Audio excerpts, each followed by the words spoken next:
Juges. Chapitre 6.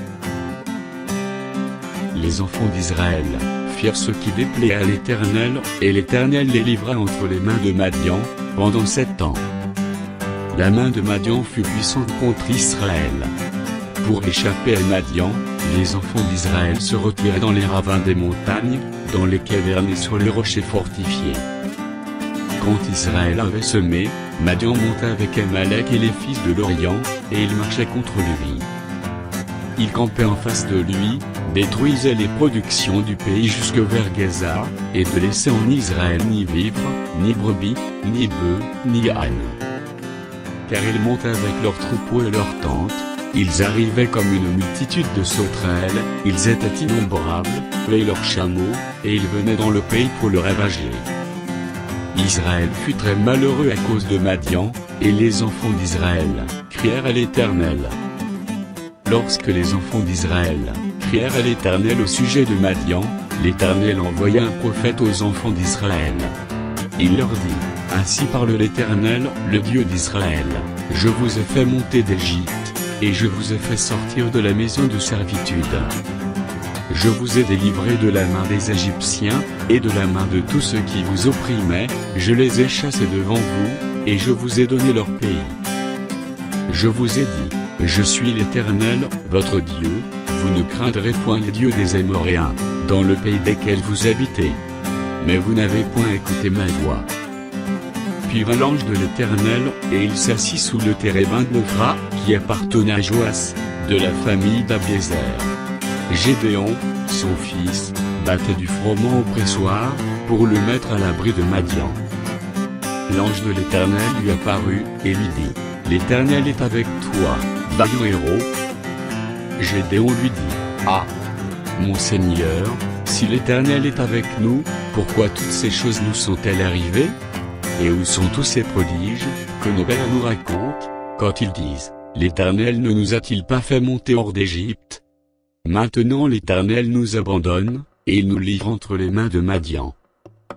L'Éternel se tourna vers lui, et dit: Va avec cette force que tu as, et délivre Israël de la main de Madian, n'est-ce pas moi qui t'envoie?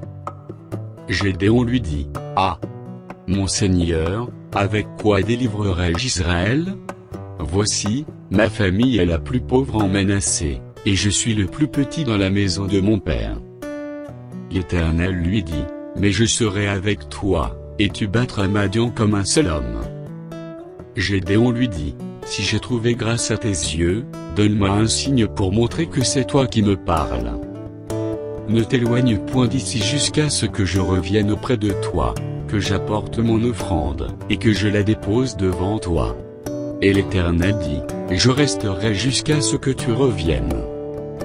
Gédéon entra, prépara un chevreau, et fit avec un épha de farine des pains sans levain. Il mit la chair dans un panier et le jus dans un pot, les lui apporta sous le térébinthe, et les présenta. L'ange de Dieu lui dit: Prends la chair et les pains sans levain, pose-les sur ce rocher, et répands le jet. Et il fit ainsi. L'ange de l'Éternel avança l'extrémité du bâton, qu'il avait à la main, et toucha la chair et les pains sans levain. Alors il s'éleva du rocher un feu, qui consuma la chair et les pains sans levain. Et l'ange de l'Éternel disparut à ses yeux. Gédéon, voyant que c'était l'ange de l'Éternel, dit: Malheur à moi, Seigneur Éternel! Car j'ai vu l'ange de l'Éternel face à face. Et l'Éternel lui dit: Sois en paix, ne crains point, tu ne mourras pas. Gédéon bâtit là un autel à l'Éternel, et lui donna pour nom l'Éternel paix. Il existe encore aujourd'hui à Ophra, qui appartenait à la famille d'Abiézer. Dans la même nuit, l'Éternel dit à Gédéon: Prends le jeune taureau de ton père, et un second taureau de 7 ans. Renverse l'autel de Baal qui est à ton père, et abat le pieu sacré qui est dessus. Tu bâtiras ensuite et tu disposeras, sur le haut de ce rocher, un autel à l'Éternel ton Dieu. Tu prendras le second taureau, et tu offriras un holocauste, avec le bois de l'idole, que tu auras abattu. Gédéon prit 10 hommes, parmi ses serviteurs, et fit ce que l'Éternel avait dit, mais, comme il craignait la maison de son père et les gens de la ville, il exécuta de nuit, et non de jour.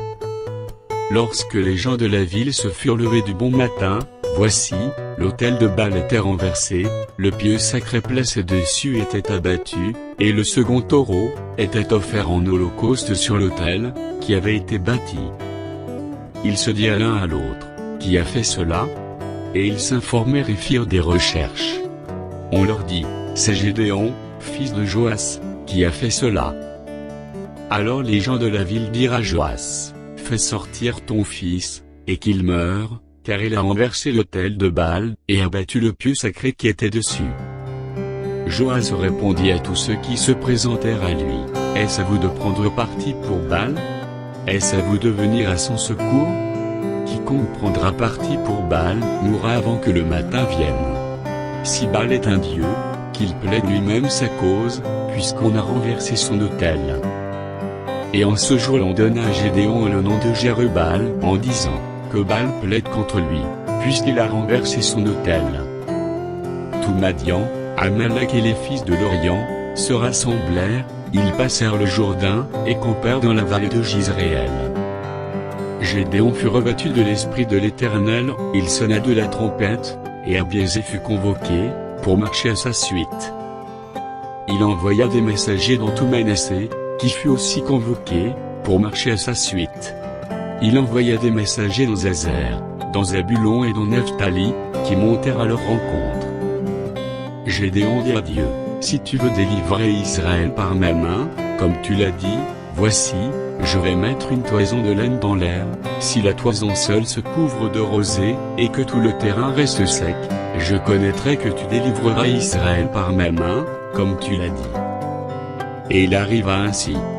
Le jour suivant, il se leva de bon matin, pressa la toison, et en fit sortir la rosée, qui donna de l'eau plein une coupe. Gédéon dit à Dieu, que ta colère ne s'enflamme point contre moi, et je ne parlerai plus que cette fois, je voudrais seulement faire encore une épreuve avec la toison, que la toison seule reste sèche, et que tout le terrain se couvre de rosée. Et Dieu fit ainsi cette nuit-là. La toison seule resta sèche, et tout le terrain se couvrit de rosée.